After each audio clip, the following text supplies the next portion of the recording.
everyone. Good to have you here. Welcome to another Rockerbox webinar. We're joined by a couple of guests from some partners and friends of ours, and we've got a lot of good information to share. We've got Daniel joining us here just now, so we're going to get everyone situated and get started in just a second here. Well, hey Daniel, how's it going? Good. Can you hear me okay? Can you see me? I cannot see you, but I can hear you just fine. Okay, I'm having some camera issues. I'm not sure why, but if you can hear me, then I'll figure out my camera in a sec. Yeah, sounds good. It's I was just saying, it never fails. There's always something on the day of the webinar that happens, and that's just, that's just technology. That happens. We'll roll with it. So yeah, we're going to jump right into it. Today we're talking about 2023 roadmap mapping, how to stay profitable in a turbulent landscape. We have Ron Jacobson from Rockerbox, Daniel Pearson from Bamboo, and Joe Anhalt from Koio to bring all their own unique perspectives as a tech platform, an agency, and a brand to this question. So we're going to have a panel style. We will be running through everyone's insights and opinions on this, and we're going to kick things off. So thank you, all of you, for joining me today. Thanks, Maggie. Excited to be here. Happy to be here. Yeah, so just real quick before we jump into the presentation, I want to give you all just a chance to talk real quick about where you're from, your background, your company. So Ron, I'll just start with you. Just tell us a little bit about Rockerbox and you as well. Yeah, definitely. I'm Ron Jacobson. I'm the co-founder and CEO of Rockerbox. We are an attribution provider helping D2C brands, but really digital first brands, measure all their marketing across all marketing methodologies, from media mix modeling to experiments to multi-touch attribution, trying to provide one holistic platform that gives brands all the answers they need in terms of what's working or not for their marketing. An engineer by trade, so I'm no longer allowed to commit code to my own company, but nevertheless, excited to be here and talking with some good folks. Wonderful. And Bamboo is one of our great partners. So Daniel, tell us a little bit about you and what you do at Bamboo. Hi, I'm the founder of Bamboo. We're a growth agency. Mostly we do paid search and paid social campaign management for a bunch of different clients. We work with Adobe and Dropbox and Webflow, and we've driven, I think, billions of dollars in growth at this point across the client book since we started in 2014. But Bamboo's thing is really focusing on efficient growth. There's kind of two workflows. One is like driving the scale, and then obviously looking at that scaled spend and finding ways to make it more efficient is kind of Bamboo's thing. So awesome. And Joe, you work at a very cool and successful brand. Tell us a little bit about yourself. Very kind. Yeah, so I run the marketing and growth teams here at Koio. It's a luxury footwear brand.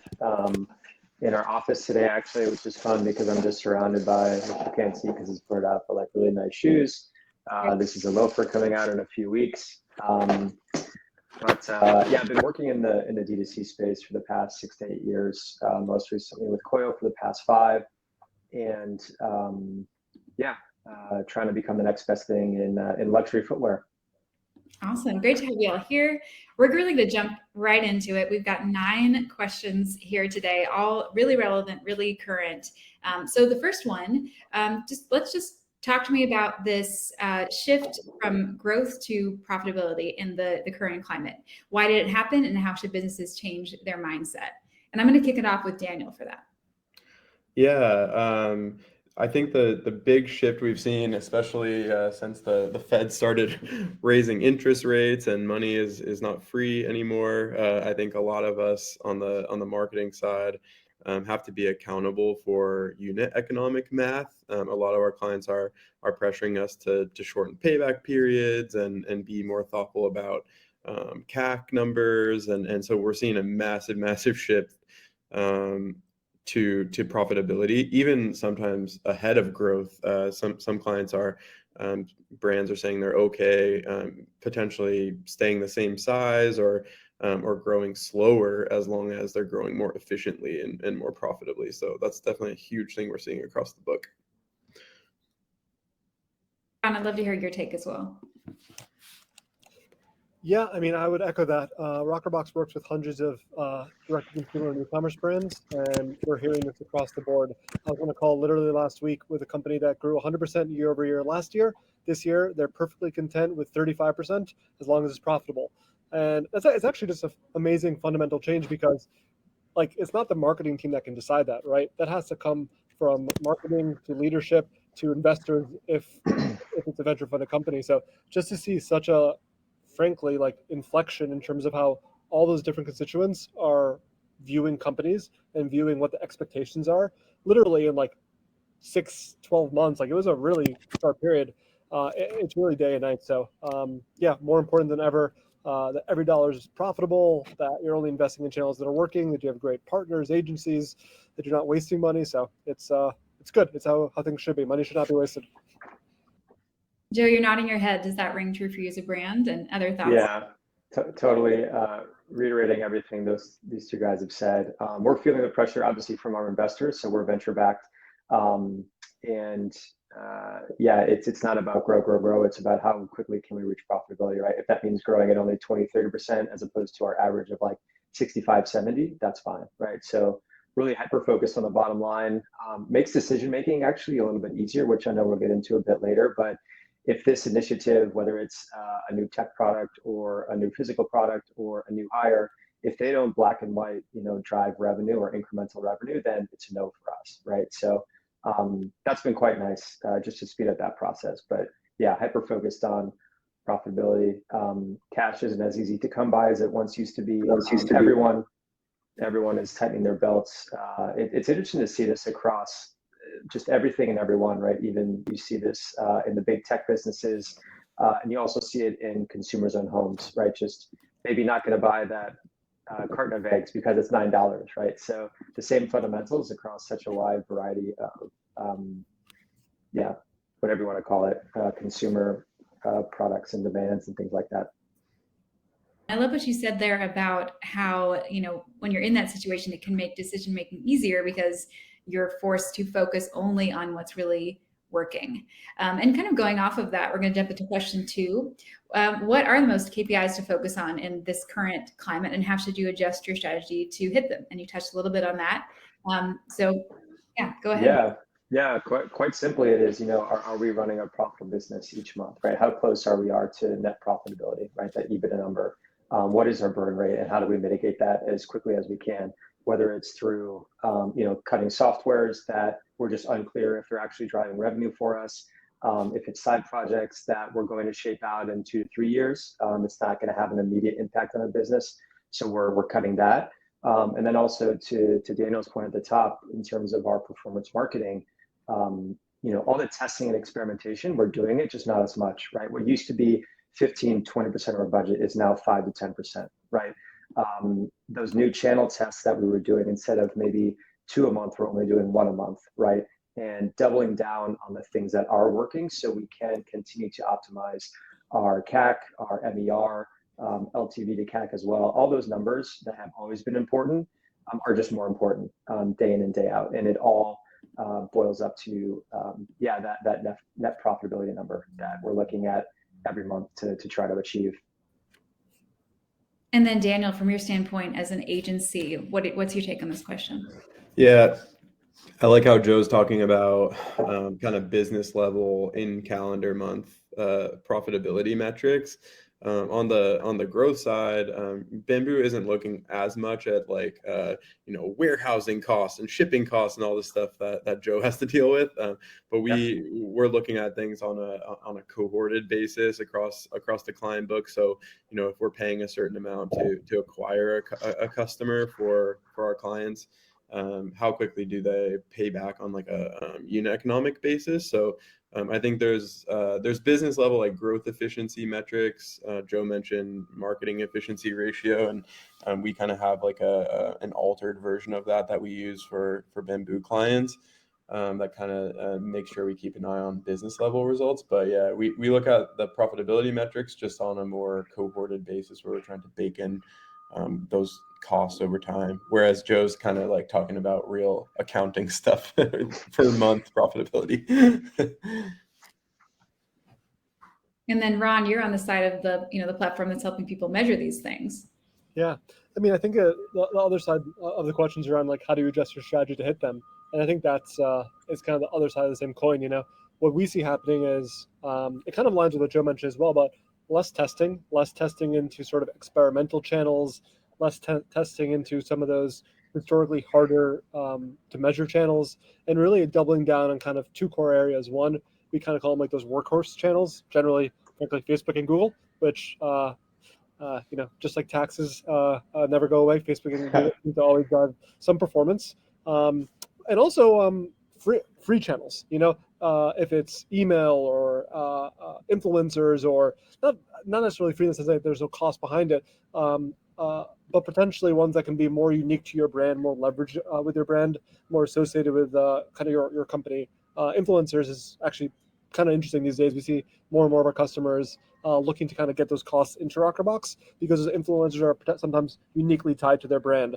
So that's like a very nice leverage way for some of them to get profitable growth. Yeah, that leads us right into our next question.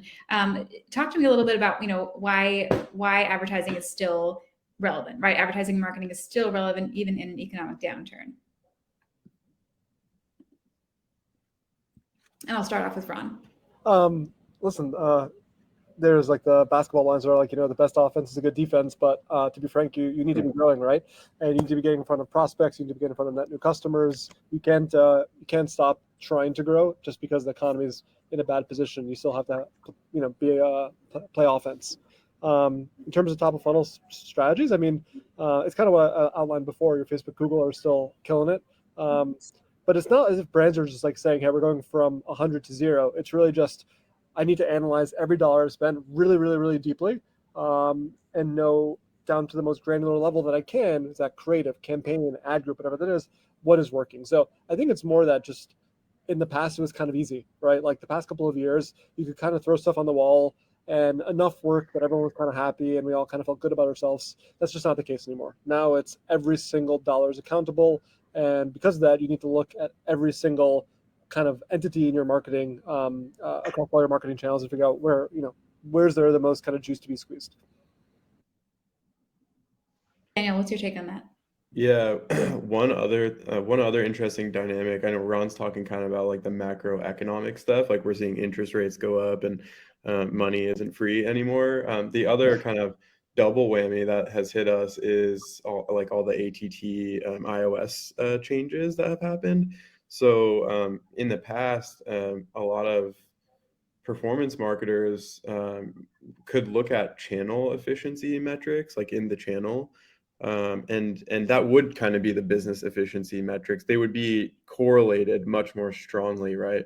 If you see a certain return on ad spend or payback period in the ad account, you could trust that was the case at the business level. And a lot of the Apple changes have, the way I think about it is they've kind of decoupled channel level optimization and efficiency with business level efficiency. Sometimes things look really good or really bad in the ad account, but they're actually driving business results or not driving business results. So one of the strategies we really try and push on is make sure we have good channel level efficiency data, which Rockerbox does really incredible work on. And we also want really good business level efficiency numbers, like the marketing efficiency ratios or cohorted profitability metrics and that kind of thing. So strategically, the ad accounts don't exactly tell you what's going on anymore, and that's like something to really, really pay attention to, regardless of what type of business you are. If you're running ads, you need to know how those ads are driving business results, not just what the ad account's saying.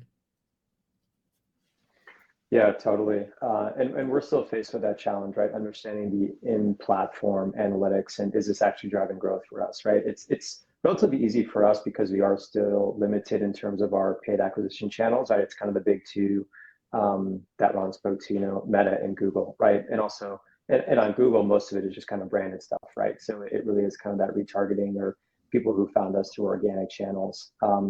But it's something that we do need to improve on, right? Understanding those inter-channel KPIs, and if we scale 5-10%, how much does that affect the whole business, right? To Dan's point about MER, which we have built good habits around, tracking that KPI and checking in on it almost on a daily basis, especially when we have promotions or sales, which we see big spikes from. But wanted to also reiterate back to the main question of kind of top of funnel strategies, and Ron mentioned this, but we are also kind of doubling down on organic kind of awareness channels. And to us, that's getting in touch with our customers and turning them into UGC, right?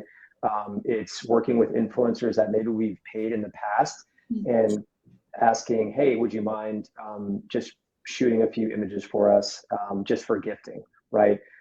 Content marketing as well. Our PR team, trying to get in those listicles, things like that. Email marketing, SMS, squeezing the juice out of those. There's so much you can do there, outside of a monthly fee that's, essentially free, quote unquote. So yeah, those organic channels, and then also really just trying to optimize our email list and SMS list. And that starts with, building those individually as well, right? Acquisition of more emails and SMS. We've gotten very creative with, partnering with relevant brands to do giveaways and sweepstakes and things like that. And in the past, those haven't been as fruitful for us, but it doesn't mean we're going to stop trying, because again, it is a low lift and very cost-effective way to build both of those lists. I love that. A lot of very actionable tactics there. So we started talking a little bit more about measurement. Before we jump into this question, I do want to say, if anyone has any questions from the audience, feel free to drop those in the chat. We'll answer them as we go. So feel free to drop those in the chat whenever. But moving on, our next question deals with marketing measurement. And I'm going to start off with Ron on this one. It's a fitting question, I think, for Rockerbox. Talk to me about diversifying your measurement approach. Why is that important, especially now?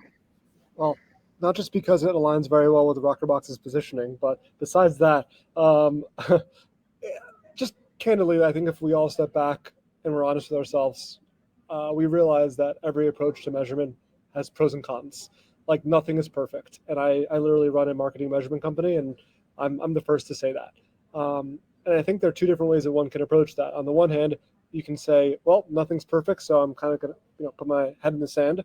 Or you can say, all right, alternatively, how do I leverage the data that I do get, understand the flaws of it, the biases of it, and use that to make decisions. And I think that, seeing comments coming in. I think that's why you need a diversified approach to your measurement, right? Like, there's some backwards looking measurement like MTA. There's more forward looking measurement around budgeting like MMM. There's more, I want to check the pulse on something going on to make sure that it aligns with my expectations, running geo tests or holdout tests. There's listening to your customers and hearing how they say they heard about you. But like even yesterday, I was on LinkedIn and someone was telling me on their how did you hear about a survey? They get a lot of responses for their podcast every day, but they've never run a podcast ad before. Now, some people use that as a sign to say you shouldn't run how did you hear about a surveys. I think that's a completely wrong takeaway. I think it's just, okay, understand the good and the bad of these sort of surveys. Another company I know used one of those surveys to ask, how do you intend to use our product? And I think that, and they use that response to make collateral. So like, I still think you need to have all different approaches. You need to use them all for different, to answer different questions. And Rockerbox can help, as well as other measurement companies are obviously.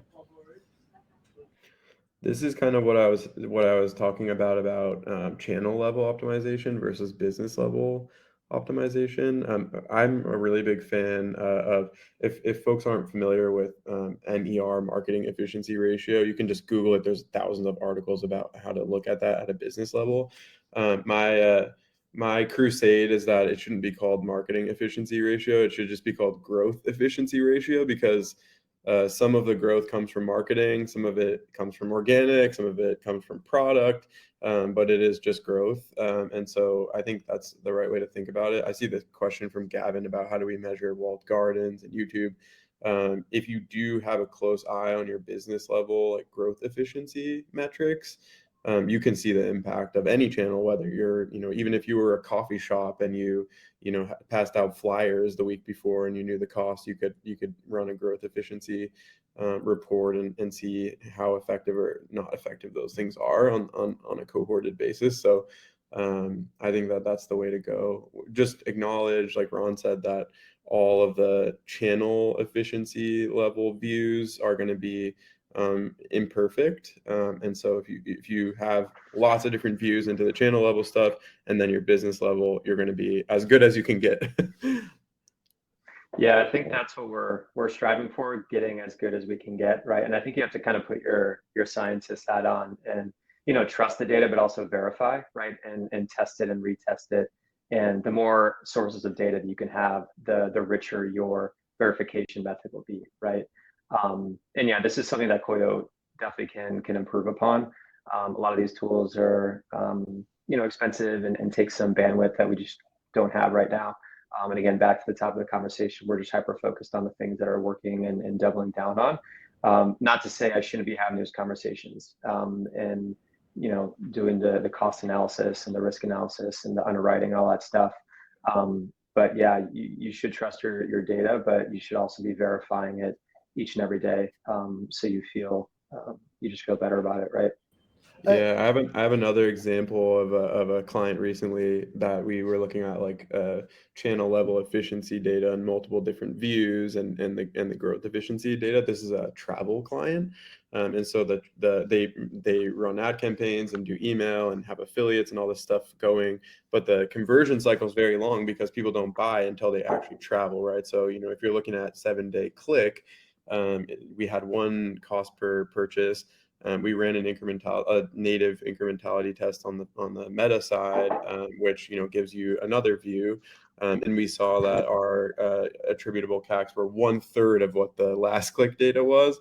But then we looked in Google Analytics at like a conversion trail, and we saw that Facebook was driving a lot of first touch activity, but not a lot of last touch activity, and that was coming from search. So anyways, all this triangulation and looking at a bunch of different sources and trying to figure out what's going on and then cross-referencing that against the business level math is very, very helpful. We still don't know exactly what's going on after all of that research, but we have more informed hypothesis, and we can test stuff and tinker, move budget around and see again, what's driving the best business results on the other end. So yeah, it's kind of a perpetual journey. It's kind of funny because Rockerbox is definitely, we're a measurement company, but to do our job, we have to do so much data centralization that internally at times we think of ourselves almost more as like a data company. And like even that point that, Dan just mentioned around having to go look at the platform numbers, GA numbers, result of an incrementality test, even like operationalizing the way that you can get those all in one location. I mean, Rockerbox does do that for customers, but just even if without a Rockerbox, like, Joe only primarily on 2 channels, like you probably need a simpler solution at that point. And there's nothing wrong with that. But again, like whatever you can do to get that data in one location so you can look at it fast is super big, because to Dan's point, a lot of this is triangulation. Like there's not a silver bullet. Yep. You're not going to just like, look underneath the carpet and you're going to see the answer. It's a lot of different things that all lead you in the same direction, hopefully. And if they're leading you in divergent directions, I think that's when you test to see, which hypothesis is probably right or wrong. I see Michael had one question. Measure Snapchat, TikTok. Yeah, that's. Sorry, go ahead. No, you have it, bro. You go. Because yeah, this is answering the question. This is something that we're struggling with right now because we're experimenting again, like I said, on TikTok a little bit, and really relying on like post-purchase surveys here, right? And obviously there's going to be some inaccuracies within that, but there's a few other things you can do. You can be more proactive with like sending people post-purchase surveys. You can actually get on the phone with people and just do kind of a collection of sample conversations there as well. And you can also get some data within GA, right, that points to what they're getting from TikTok versus Meta or something like that. And so again, back to Ron's triangulation point, each and every data point you have. Joe, did we lose you? Oh. I think you dropped out quickly. Yeah, I think your internet was spotty for a second, Joe. Oh shoot! Oh, I had a great monologue there. I'll actually chime in on this one for a second, but you're completely right. Like inherently, GA is not the best for very view-reliant channels. Snap, TikTok, Pinterest. They're just even display views, offline channels. Like they're not going to be the best to feed into GA. I think surveys are great. whole lot tests are great. Rockerbox personally, we've invested a ton of time and energy at working with these providers to get access to view-through data so we can better measure their channel. We're live with that for Pinterest, Reddit, very close coming to 2 other companies that are mentioned right here, but I can't announce anything yet. But just really trying to help marketers get that best overall picture of both the impact of a click and a view for all these formerly walled gardens. Yeah, thanks, Ron. And for those that missed it, I just posted the question that we were answering down there in the chat. And before we move on to the next slide, I do want to just circle back. We briefly mentioned Gavin's question, but I also want to just directly answer it, Gavin, so that you get that. So I'm going to post the question now. So Ron, I'd love if you could just weigh on this just for a few minutes. Rockerbox does a great job of seeing top of funnel impact, but how will we measure YouTube when it's a walled garden? With people spending more on VAC, how does Rockerbox plan to tackle this in the future? I don't know what VAC is, so that's one acronym that I'm not yet familiar with. I'm glad it's not just me. I didn't know either. I also don't know what that is. It's all right. Same. Okay, we'll see it. Video action campaign. Video action. Okay, yeah, like true view for action YouTube campaigns, like conversion optimized YouTube campaigns. Gotcha. Yeah, cool. Listen, broadly, I think media mix modeling is a great way. You can use aggregate data to get some directional answers in terms of impact of a channel. Surveys, geotests are also a classic way to measure something like YouTube. It's harder to measure. I'm not going to deny it though. But yeah, it comes back. Like there's no silver bullet to these things. The one thing that's as close to a silver bullet as you're going to get is looking at the business level math across all the channels, and as you scale it up, what does it do to your blended CAC numbers? What does it do to your 30-day return numbers, or 60-day return numbers, or 90-day return numbers? You can monitor that really closely, and we've had clients scale into many millions of dollars a month on conversion optimized YouTube stuff. And as long as you're seeing the lift at the business level, then you can continue to do that. I'm also happy to talk offline too if you want to see some of our like data views or whatever. I'll post my email in the chat. Yeah, it's super important to have those kind of business level metrics in your back pocket, almost every day almost. So like what you did yesterday, did that affect the bottom line, right? Looking back at last month, what marketing activities, initiative, channels did you have running versus the month prior, and see that incremental change, or I guess decrease as well. That's what we do. Can I ask you a question, Joe? Actually, I'm curious. How much are you, Sure.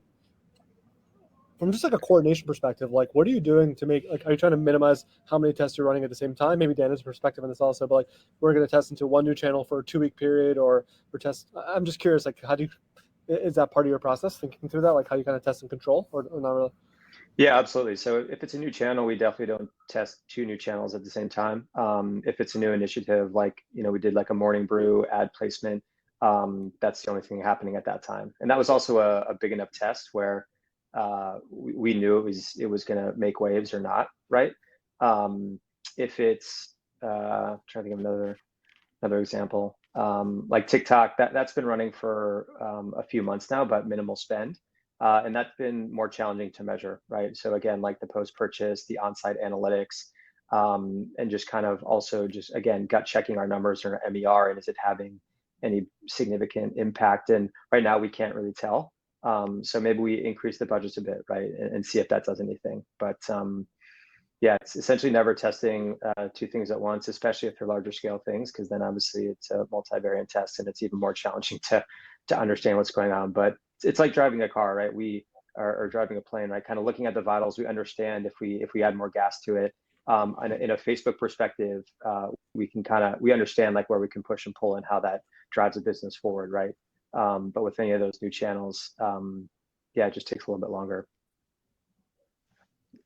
Awesome. This is where like the channel level data, like even just looking at like CAC in the ad account or return on ad spend in the ad account or whatever, is still incredibly useful, because Totally. you see directionally how you're improving, and it's very actionable when you're just in that one account. So it's not that there's just a decoupling between like business impact and channel level data, but this channel level data is still so valuable, and that's what the channel uses to optimize. So it's important to understand it.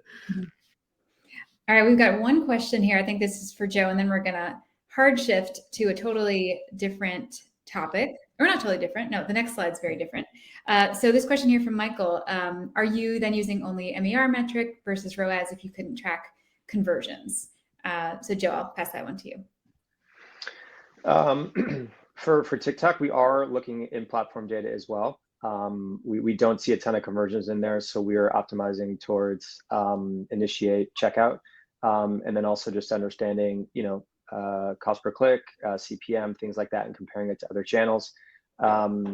Yeah, like I said, that's been running for a few months now. We just feel like we don't have enough data. We don't have enough data points to verify if that's working or not. We're always optimizing towards MER. And so I think the reality is with TikTok, we'll just either have to continue testing to get more data or pour a lot more money into it and get those learnings a bit quicker. We just don't want to make that big bet right now, because that big bet will dramatically, destroy our MER, right? And again, back to the top, I'm hyper focused on profitability, and as much as I like to learn very quickly, I care about that bottom line more so. Michael, I would say look at both and think the concept that I try to teach our team is this concept called metric pairings, which is to say know both the numbers and know how they relate to one another. And if there's any, you'll start to understand like, oh, when return on ad spend is this, our marketing efficiency ratios are, our payback math is this. And if you know how those two numbers correlate to one another, you'll be able to tell over time how they influence each other and move together. So if you pay attention to both of them over time, that's like where you're really going to find improvements. So you could still drive the channel level stuff, and then how the channels are impacting the business. That's like the ultimate goal. Well said. Yeah, thank you. All right, so moving on, question 5 here. Joe, I'd love to start with you. You talked about, cutting down to only the things that are really working, making strategic changes. So what's the best way to approach, your tech stack when budgets are tight? Yeah, so I'll run through an experiment we're thinking about running right now. It's with Narvar, which helps with like our product landing pages when you make an order to track your order, like where it is in the shipping process. So they have a feature where it can communicate deliverability estimate on the product description page, right? So before you check out, you can see right under the add to cart button, it's like, you can expect this at your home between these 2 dates, right? And so there's a lot of data to suggest that this increases conversion rate, which obviously increases revenue. And so the way we're thinking about that is, first and foremost, if there's a way to test that first without paying the fee. Second, if there is a shorter contract, oftentimes these tools want you to sign like a 12-month agreement.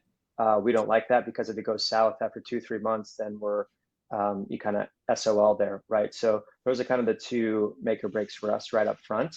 But then when it is running, anything and everything you can do to actually test the return on investment of that tool, right? And making sure that you are driving incremental revenue with those tools. So with a tool like that, I would think it'd be somewhat easier than others. Just running a simple A/B test. Does your conversion rate go up? Does your revenue go up? And obviously you want an ROI on that tool much more than a 2, 3, 4, 5x, right? But again, that is directly related to conversion rate increase, which obviously results in higher revenue. If it's more of a data platform, a tool where it's more challenging to measure the ROI, chances are right now I'm just going to say no, because it's just going to be too hard. I don't want to take the time. If I'm being honest, again, what's one of the silver linings of this challenging period we're in terms of business is it's just easier to say no, right? Because there's not a clear win for me. And I don't need to sit on 2 calls or discovery things or, this intricate Excel document to prove out the ROI. I want to do that myself, and it needs to be black and white. So that's what I should tell the salesperson, Joe. That's why you haven't been responding, right? No, I'll give you the time of day for sure. I've had similar conversations with clients. One of my favorite clients basically told our team, we have no more budget for tools, so you have to do whatever you need to do to drive business results within the things you have. Like, and I think that that's a great like operational filter to have, and just be able to communicate like, hey, sure, our lives would be easier if we had, you know, X, Y, and Z. But sometimes that's not going to happen. Another thing I'll call out on the like marketing efficiency ratio thing. I know I talked about earlier about Bamboo using an adjusted version of it. So sometimes we'll bake in like gross margins that we know about, so that we can bake in cost of goods sold into the revenue. As the revenue bakes out, we also can bake in tool costs or our agency fees into the CAC side of the equation on that front. And that's another way to kind of look at tooling. Like if you onboarded Rockerbox and you were paying per month, and you looked at your growth efficiency metrics over time after you have that fee included in your CAC numbers, are you making the growth efficiency numbers better or not? Like that's actually a really objective, clean way to know lift. So that's another useful way to do it. I mean, yeah, I think Joe and Dan kind of nailed this one. I'd say on my side, like the one area this is more just like Rockerbox and our own tooling, things that makes our team more efficient. I'm actually still open to investing in, because like the way I view things today is obviously across the board, I feel hiring is harder to do, or people are less apt to hire these days just given uncertainty. But if we can help make our team more productive, we can help make their days so they can accomplish more in a day without just working more hours. Like that obviously isn't a viable solution long term. But we found some pieces of software that we just found make our team a lot more productive on a day-to-day basis. So that's probably for the most part where I've been willing to still pull the trigger. Got it. Now we're going to shift to a totally different question here. So we really couldn't talk about 2023 planning without talking about AI. So I'd love to just get your quick takes on this. And we're going to start it off with Daniel. Can I actually go first and say my quick take is I'm not sure Dan is a real person, and he might just be ChatGPT. I'm upset. I'm upset because Ron's at an airport right now and somehow has the most dialed in setup out of all of us. I know, that's like, I'm embarrassed as well. Yeah, my camera's actually on right now for what it's worth, but it's not on, so it's kind of a yeah, maybe I am a large language model. We don't know. Does not compute. Yeah. Well, yeah, the AI stuff is one of my favorite topics in paid media specifically. Obviously, there's a lot of the new generative AI tools for copy and creative, but I think that paid media buyers, especially paid search and paid social media buyers, have already been influenced by AI for like a decade. As soon as optimized CPM was what it was called when it was first launched by Facebook, rolled out, our jobs started to become influenced by AI. So the machine learning models are deciding who the ads are served to. They're deciding what creative is served within your big bank of creatives. They're deciding the copy. So we've seen this on the Bamboo side when we first started the agency. Our media buyers spent a lot of time making a zillion audience segments and breaking out by age and doing all this stuff. Now all of that is owned by AI already. So I think we're kind of one of the first jobs, the first career tracks that really is getting leverage. The way I think about it is like we're able to do more work because of the tools and have more impact because of the tools. So I think that trend will just continue. Daniel, I think you're going right into a question that Michael has here about AI tools for paid media, accept AI to generate creatives, any AI tools to optimize campaign targeting and budget allocations. So if you're looking for just like purchase conversion optimization, basically like short-term conversion type optimization, I really, really recommend following the platform best practices. Facebook and Google, as the two big ones, have way more data about every single user on earth than any third party will ever have. So you're just not going to see results there. That said, there are some really cool lifetime value forecasting tools. One that comes to mind is a tool called Voyantis. They're based in Israel. They do like MRR based bidding for SaaS companies. It's kind of niche. at the moment, but it's really, really cool. And I think we'll see a class of players that are doing more like long-term, it's called Voyantis, that are doing more like long-term value-based bidding. But I do think that eventually the ad platforms will eat that stuff up, because they have all the data, and they're gonna, now everyone's passing all their data through the conversions API, and so they have like lifetime of data instead of just 30-day click. So AI will continue to help us, but I think of it as giving us leverage versus replacing us. I'll throw out one to that specific point around budget allocation. Rockerbox, the media mix modeling product we actually just launched last week is focused a lot on budgeting and budget allocations. It's based on, I guess this used to be called machine learning 6 months ago, but it's based on a machine learning kind of framework. So anyway, we're taking a look if you're interested in budget allocations. It's not on the bid optimization side, but budget optimization allocations. Is it cross channel, or can you talk a little bit more about it? I'm curious. Yeah, it is. As of now, it's only, we call them the core 8 because there's the 8. Anyway, for whatever reason, Rockerbox 8 channels that are most well developed at Rockerbox: Facebook, Google, Bing, Snapchat, TikTok, LinkedIn, Criteo. I'm missing a couple. Across those, we provide basically, based off given budgets on a given channel, what we expect the ROAS to be and what that ROAS is compared to what a baseline would have been otherwise. So that's more of a forward-looking piece of functionality, exclusively for Shopify brands today. Stay tuned for next month. But Cool. Yeah, obviously the cross-channel stuff, each ad network is not going to do because they just work on themselves. Exactly. And I just posted a link there to the functionality Ron's talking about in the chat. Anything else to add on AI? I think, Joe, you haven't chimed in yet here. Yeah, I think we'll be late to the party on this one. If I'm being honest, I'm still not sure how it's going to help us drive revenue outside of trusting Facebook and Google with their algorithms and ad placements and things like that. We're obviously going to let them do the hard work there. We're doing some copywriting with it right now. We used to have a in-house copywriter. They left to go to an agency. We didn't rehire a copywriter, so we're just leveraging ChatGPT and our internal team. So we're kind of using that as a foundation, and then we'll iterate from there. I am most curious about predictive LTV and analysis. There was another firm that we were looking at, but again, it was just hard to prove out the ROI, so we didn't go with them. But I read this book, Customer Centricity, which spoke all about customer LTV and optimizing for that. I know Klaviyo has some capabilities here, but I just see all these tools having their own AI, and it'll be a battle of the algorithms essentially, right? So it's going to be, I think, really interesting to see how people differentiate, right?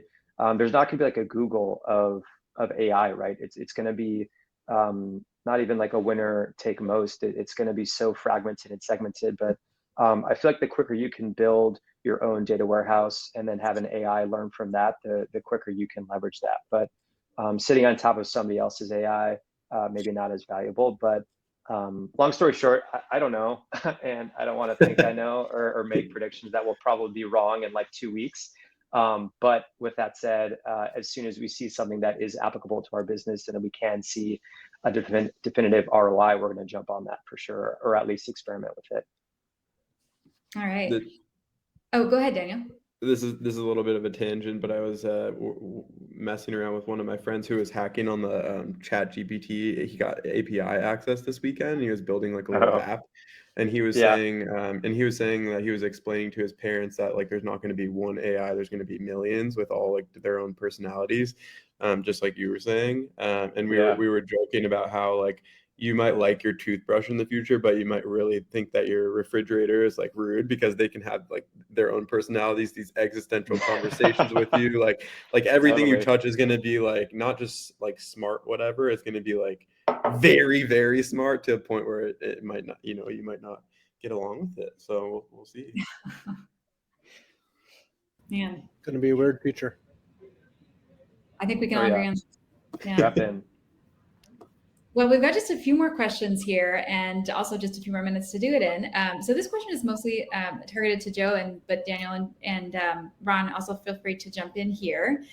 Thoughts on, when you sell a higher priced product, how should you approach your strategy and messaging for just the current environment? Yeah, I think the reality, and if we're being honest with ourselves, the answer is, people with high net worths won't be as affected as, people who don't have the means, right, to shop luxury items, right?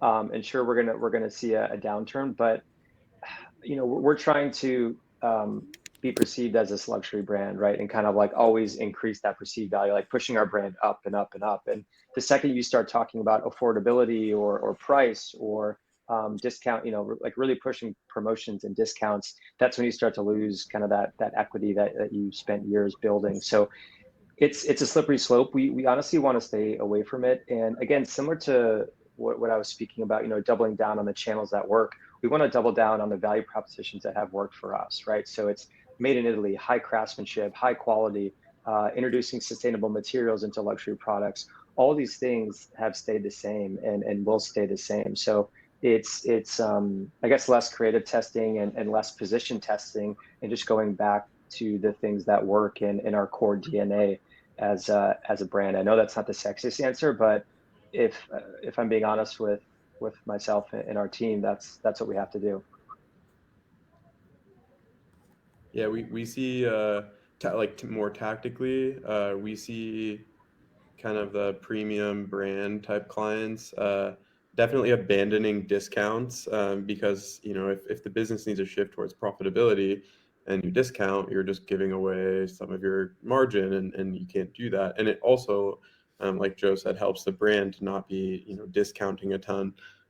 We also see them just raising prices, and maybe that has some kind of impact on conversion rate, but they can make it up on the margin side, or like profits driven.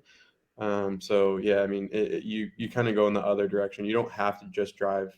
Well, this aligns with what we've been talking about the whole time. You don't just have to keep doing things to drive more top line, top line, top line. You can drive more efficient revenue that has more of a business impact. So I think that the high price point brands, especially premium brands versus just like items that are objectively expensive, have a competitive advantage in this market because they're going after that type of customer.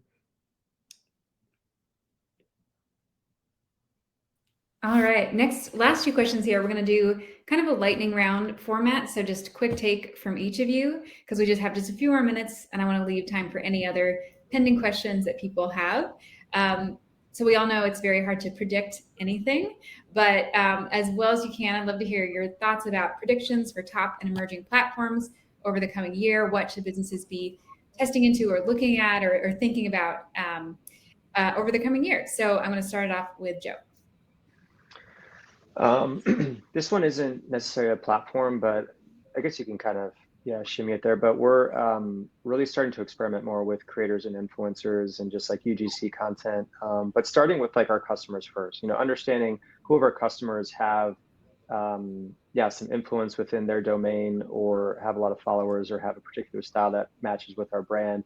And then also going after some of those big fish, but trying to be creative about how we compensate them, right? So cash is tight, obviously. And so one way that we're being creative going after these bigger creators, influencers, is, potentially negotiating equity packages, right? So maybe a mix of cash and equity of the business. So the incentives are aligned there, right?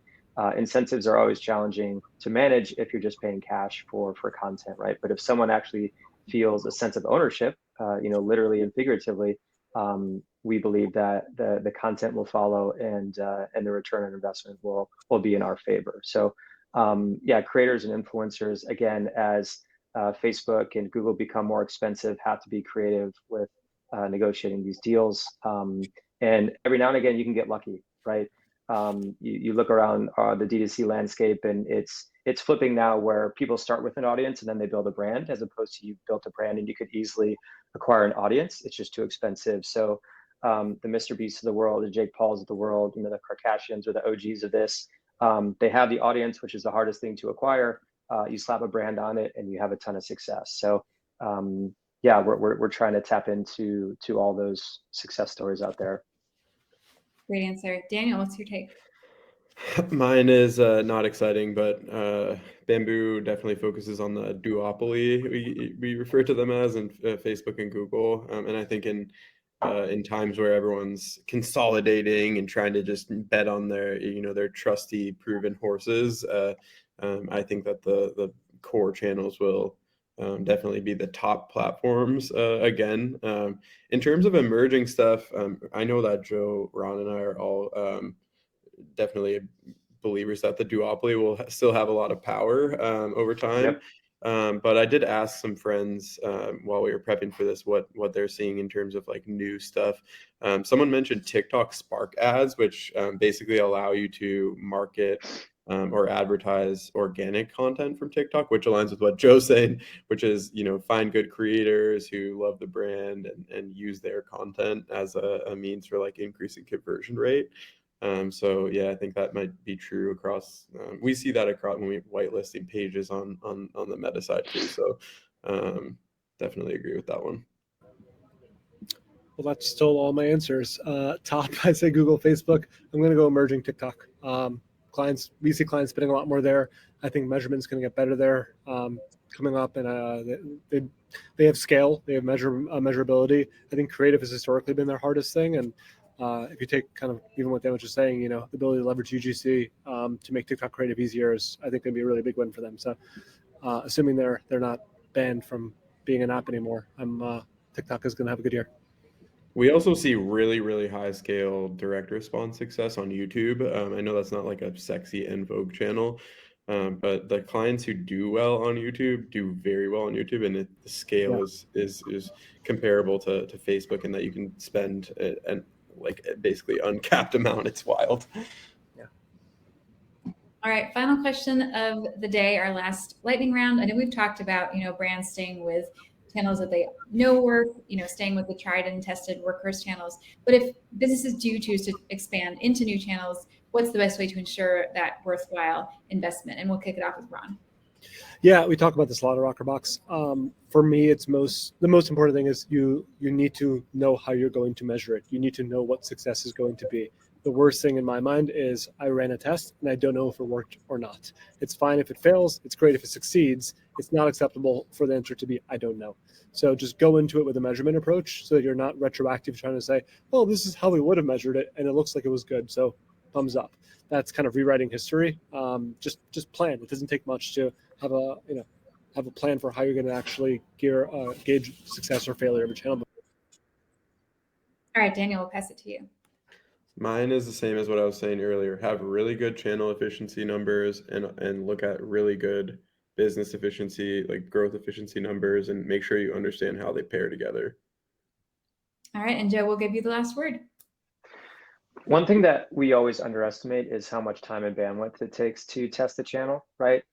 Because you have to set it up and then you have to understand what the data is telling you, right? And kind of take the time to sift through it and make sure it's a worthwhile test. So kind of leaving your ego at the door, trusting the data, but verifying it, and also giving yourself enough time to do all the due diligence and be honest with yourself. More of a softer skill, I'd say, but definitely very important and something to keep in mind. All right, and with that, we're going to wrap things up. We did get several questions already, but if you have any more, this is the time to drop them into the chat. I'm just going to end things with how you can reach out to everyone here today, how you can learn more. Reach out to Rockerbox at rockerbox.com/demo, Bamboo here at their contact page, and then we have a special offer here at Koio if you're interested as well. And this, feel free to screenshot this slide, or you'll be getting this recording. We have those beautiful Italian loafers. All right. If you really support, you will just buy some without the coupon because we yeah, exactly. We need profitability, guys. We need more yeah. profitability. So just go to Koio and buy some kicks. Oh, well said, Dan. All right, and we do have one more question here. Should I compare my result with a competitor on a new channel? Anyone want to jump in on that question there? I can jump in. If you know your own profitability, I think you don't need to. You should set your own baselines. But I think like if you want to look at CPMs or CPCs or something like that to see, market level stuff, then that can be useful. And there's a lot of good comparison tools there. I wouldn't compare your revenue and conversion numbers necessarily to competitors, but definitely useful to see what they're paying for media and what you're paying for media. I think it's also good just to know where competitors are. It doesn't mean you should copy them, because that's not, you need your own strategy, but it's good to know at least where they are and try to understand why they're doing what they're doing. Yeah, more data never hurts. So if you can get it, for sure, and take that into account. And one more question here from Michael. Any comparison tools for paid media? Oh, it looks like we lost Ron, but Dan, you want to take this or Joe? Yeah, let me pull up. I'm still here. Rockerbox does have some benchmarking functionality too, by the way. It's actually free to sign up, so you can at least start seeing some KPIs. Where are other companies in your vertical spending, what percentage of spend is going where. So we do have that. Yeah, and the other one I'd recommend is called Veros. They don't do any attribution stuff, but they just do kind of market level comparison data. There's also a Shopify app called Lifetimely, which does kind of lifetime value comparisons, and you can actually compare your lifetime value data to other brands in your vertical. But I find it not as useful as it could be because it's very broad. The categories are like retail or like something I don't know. It's just not as useful as it could be segmented down. But that's another option.